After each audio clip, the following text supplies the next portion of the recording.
వందే మాత్రం. నేను మీ journalist Navatha. Welcome to our voice. నేను ఈ వీడియో చేస్తుంది ఏ అమెరికానో ఇజ్రాయెల్నో సమర్థించడానికి పెట్టట్లేదు. నాకు నా దేశ అభివృద్ధికి శ్రేయస్సుకి ఎవరు సమర్థిస్తే వారికే నా మద్దతు. అది అమెరికా కావచ్చు, రష్యా కావచ్చు, చైనా కావచ్చు. దేశ రాజకీయాలు కానీ ప్రపంచ రాజకీయాలు కానీ వారి వారి స్వార్థం గురించి ఆలోచిస్తాయి, కానీ వేరే వారి బాగు కోసం ఆలోచిస్తాయి అనుకోవడం మన తెలివి తక్కువతనం. అమెరికా మనతో మన్మోహన్ టైంలో న్యూక్లియర్ ఒప్పందం కుదుర్చుకున్న 70 సంవత్సరాలుగా ఎప్పుడూ ఆయిల్ మీద డిస్కౌంట్ ప్రకటించని రష్యా 2021 తర్వాత మన దేశానికి డిస్కౌంట్ ఇస్తాను అన్నా అన్నీ కూడా ఆయా దేశాల అవసరం కోసమే తప్ప మన దేశాన్ని ఏదో ఉద్ధరించడానికి కాదు. కానీ మన దేశ కమ్యూనిస్టులు ఎలా ప్రవర్తిస్తున్నారు?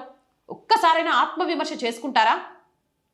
ఒక విదేశీ భావజాలాన్ని కణకణాల్లో నింపేసుకొని ప్రపంచంలో జరిగే ప్రతి సంఘటనను ఈ దేశ శ్రేయస్సు అనే దృక్పథంతో చూడకుండా తమ విదేశీ వామపక్ష భావజాల త్రాసులో కొలుస్తూ ఈ దేశం వారు కోరుకున్నట్టుగానే స్పందించాలి అని కోరుకుంటున్న ఈ కమ్యూనిస్టుల దివాలా కోరుతనాన్ని బయట పెట్టడమే ఈ వీడియో ఉద్దేశం. భారత్లో కమ్యూనిస్టు భావజాలం ఉన్న వారికి 3 శక్తులు మాత్రమే ప్రపంచ శాంతికి విఘాతం: అమెరికా, ఇజ్రాయెల్, ఆర్ఎస్ఎస్. అమెరికా బలంగా ఉన్నప్పుడు దాడులు చేస్తున్నట్టుగానే రష్యా, చైనా బాగా బలంగా ఉన్నప్పుడు రష్యా దేశం చెక్, హంగేరీ, జార్జియా, తజకిస్తాన్, ఆఫ్ఘనిస్తాన్ ఇలా డజన్ల దేశాల మీద మిలిటరీ దాడులు చేసింది. అలాగే China, Tibet, Bharat, Korea, Vietnam వంటి దేశాల మీద దాడులు చేసి భూభాగాలను లాక్కుంది. ఏనాడైనా ఈ వీర భారతదేశ భక్త కమ్యూనిస్టులు వీటిని ఖండించిన దాఖలాలు ఉన్నాయా? నాకు తెలిసి కనిపించలే. మీకు ఏమైనా కనిపిస్తే కామెంట్ సెక్షన్లో పెట్టండి. ఖండనాలు పక్కన పెట్టండి. చైనా మన పక్కనే ఉన్న టిబెట్ ఆక్రమించేసి మన పీకల మీద కత్తి పెట్టి మన అక్సాయ్ చిన్లో 40,000 చదరపు కిలోమీటర్లు ఆక్రమిస్తే దేశ శ్రేయస్సును పక్కన పెట్టి విదేశీ సిద్ధాంతం కోసం చైనాను వెనకేసుకువచ్చారు ఇక్కడి వామపక్ష మేధావులు. మరి వీళ్ళకు అమెరికాను కానీ మరో దేశాన్ని కానీ విమర్శించే నైతిక హక్కు ఏది ఉందా? మీరే చెప్పండి. పలు దాడుల వల్ల కకలావికలాలు అయిపోయి చెల్లా చెదురు అయిపోయిన చిన్న జన సమూహం యూదులకు తమకంటూ ఉండడానికి తమకే చెందిన భూమిని మళ్ళీ తమకే చెందాలి అని వారు కోరుకోవడం వామపక్ష మేధావుల దృష్టిలో పెద్ద నేరం.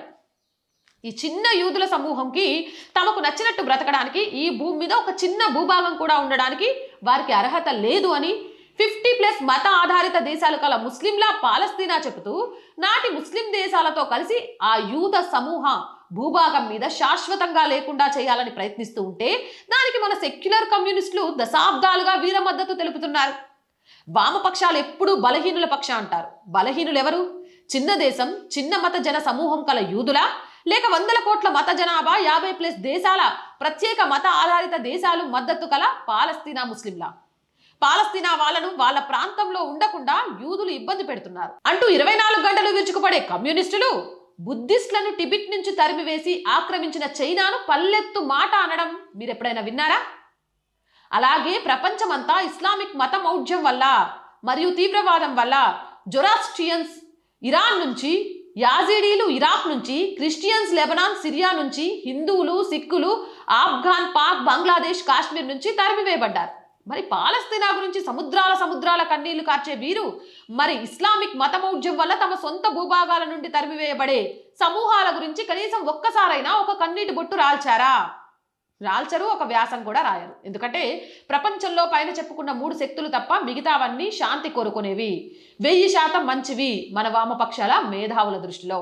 కానీ ఇదే భారతీయ కమ్యూనిస్టులు మాత్రం ఆర్ఎస్ఎస్ మతతత్వం మీద వేల వ్యాసాలు, 100 పుస్తకాలు వచ్చేసి వేల సెమినార్స్, సభలు, సమావేశాలు నిర్వహిస్తూనే ఉంటారు. అసలు వీళ్ళు దేని మీద యుద్ధం చేస్తున్నారో వాళ్ళకి కనీసం అవగాహన ఉందా?